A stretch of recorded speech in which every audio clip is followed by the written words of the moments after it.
Who said a couple months would ruin on-air chemistry? You went right into the question I was going to ask you, whether it was panic time or not, if you hadn't heard from any coaches. And I completely agree, right? It's about opportunity, and sometimes those opportunities come at the most random times. And even if you're good enough, Sure. prepared, ready, look great on the field, you can't, like, that's the biggest thing that, and I think you probably experience this a lot. And I don't blame people, right?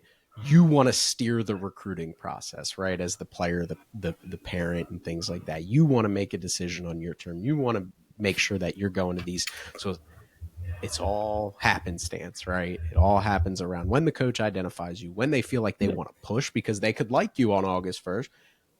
No offense, they might have a shortstop who's higher on the board. And they got to get an answer from him first, find out who's recruiting him and calling him on August 1st as It's well. not always a referendum on you. And I think that's Yeah. one of the hardest things for players and families to grasp. It's frustrating. I understand that. But there are a lot of good players out there. There's always somebody better. And, sometimes you've done everything that you've needed. Sometimes it's just a circumstance that the coaches want to see a couple other guys on their board before they make a final decision, right? Mm-hmm. And offer you. So there's a lot of things at play. Um, at the end of the day, it's the coach's decision to offer a player. You can influence obviously some things in terms of, hey, making sure that you've been identified by that staff, whether it's um, camps, showcases that they're in attendance to, playing in front of them throughout the course of the recruiting calendar, emails, different things again to get in front of them. Obviously, you need to be evaluated in terms of them feeling comfortable to then recruit you. But as you do all of that, that last component is that offer stage, and that's the decision solely of that coaching staff.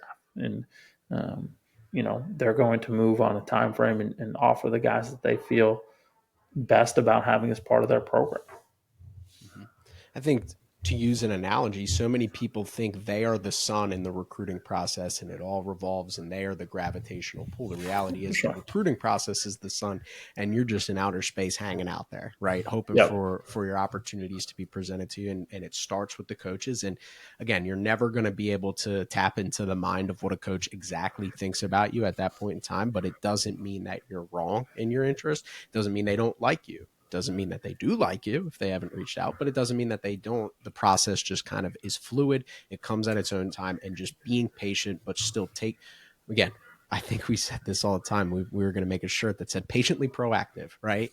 Be patient, Exactly. understand it's a process, but be proactive. Don't sit on your hands and hope just because, you throw a certain mile per hour or anything in general that you're going to get those opportunities. Yeah. Provided that you're there in your developmental Yes. process, Mm-hmm. there are guys who are just not ready to be recruited right now, and that's okay. You're going Mm-hmm. to, need to shift your focus into the off season and, make those progressions, whether it's physically, whether it's within your skill set, maybe it's adding a secondary pitch, right? Whatever the holes are in your game that are preventing you from being recruited, uh, maybe it's not time to be identified, right? And you're going to kind of spin your wheels because you're not there. Again, it's why the evaluation is so important. Having people around you that can be honest with you and transparent and understand, right? What are the requirements?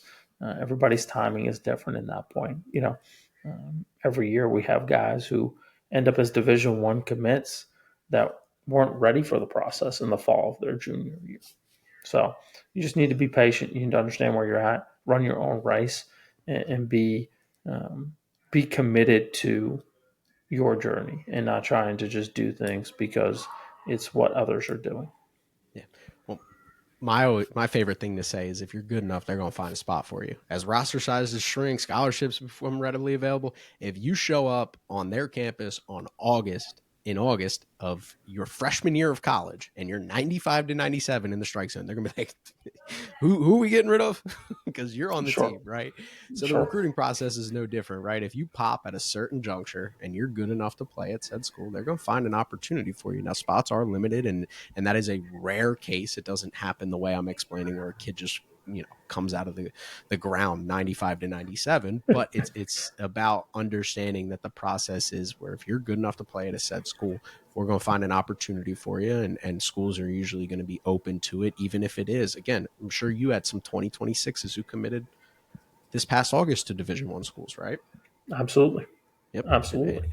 It happens in its own way. So, lastly, we'll leave on this question as we want to be respectful of your time, but we talked about it off air. If people are enjoying this, make sure to let us know in the comments section. Send us an email. Let us know that you want us to keep going, because it's something that Sam and I have talked about on and off about rekindling this relationship and producing some recruiting content. Everybody else, right? So if you're 2028, 2029, I don't even want to say 2030 because it makes me feel old. If everybody else, right? What's the best thing? Because I think the biggest, and maybe this is a podcast in its own, the biggest worry I have about the recruiting process, and you've seen the MLB now take initiatives to get dead time for evaluators to be out on the road. And obviously Sure. there's a really big part of me that hopes college can take the same initiative and ensure that we protect the safety of not ramping up to throw in January when we need a full rest. But that's a conversation for another day. These places that are offering evaluation and showcase opportunities for 2028s and beyond, when our money may be better well spent at an RPP, working with the really intelligent people that can develop the talent and the skills so that when you go out next July to said recruiting event, you're ready. And August 1st of the next year, you're ready.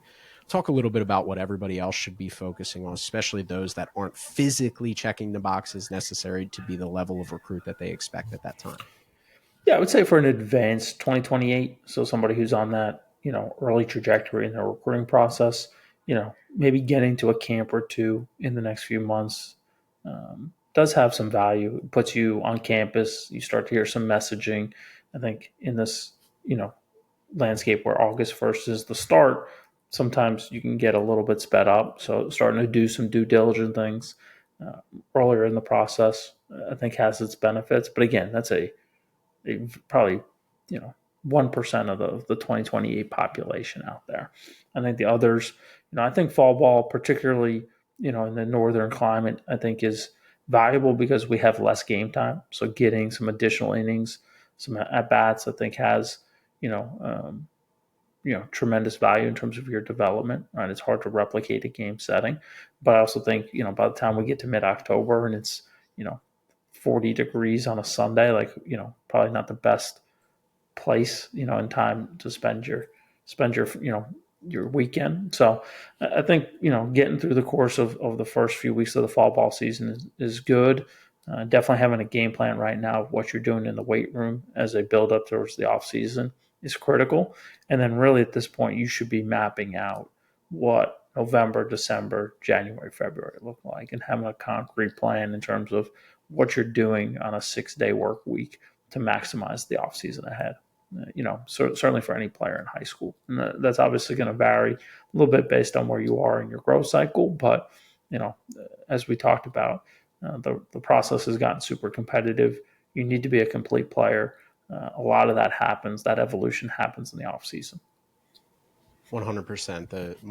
The question we would get the most is when should I start going to showcases? And my response was always when you're ready. Now, Sure. what when you're ready is defined differently for each individual based on what you're trying to get out of the recruiting process. So I know it's Yeah. very broad, but that's where people like Sam come in, and having trustworthy people that understand the industry, have connections within the industry to have the conversations that need to be had are very important. To have people that you trust that aren't guiding you as a 2028 or even a 2027 and saying, hey, go to this really expensive showcase when you're not ready. If you're not going to Right. check the boxes developmentally that you need to check at that point in time, you're probably better off using that financial, because the financial side of it is very important, finances and time, on player development, so that when you go out the next year and showcase your abilities, you're ready. Couldn't agree more. I think ultimately, as a player and family, seek information both in terms of the development part of your journey, certainly within the recruiting process, for making the decision, right? The commitment decision. Information is power, and that's certainly relevant at all points in the recruiting process. And just surround yourself with really good people. It's a game changer. Um, you know, as talented as your son might be, there are people who have been through this before, and putting them, in your circle, I think has tremendous value in terms of not so much sometimes, you know, hey, right, my son's going to play Division I baseball or play college baseball, right? The 7% of guys get that opportunity, but really avoiding the hiccups, and ensuring that you're going to put yourself in the best place at all points in this process, I think is critical, more so than ever, given everything that we've talked about in this conversation. 100%. And I know you didn't say it. I'll say it. Sam is one of those good people that you want to surround yourself with. The wealth of information and experience that he has is really important. So while you might be new to this, he's That seen just somebody means I'm like old, but yourself. I appreciate it. Of course, in a nice way, right? It's a nice way of saying you're old. Yeah, But if your son is in a situation and you've never navigated this process, he's probably had a player that's been similarly metrically, physically, skill wise, school, academic fit, financial fit. He's seen it all, and he's got helped families and players guide through that process for enough years now to help you. So if you're I interested in appreciate it. connecting with Sam, make sure you head to rocklandpeakperformance.com, check out the recruiting tab, reach out. I know he's willing to respond to any emails.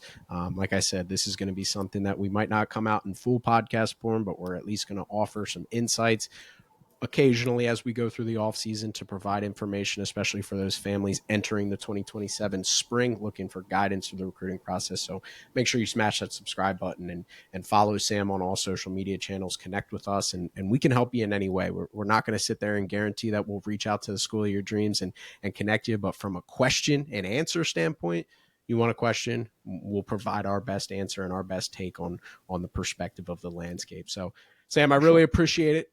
Can't thank you enough, Likewise. as always. I always enjoy these conversations. I never once talked to you and not learned something. So took a ton of stuff away, and I hope our listeners did too. Thanks so much, Trevor. Appreciate it, man. Of course. Thank you. And that'll do for this episode of the Baseball Development Hub podcast.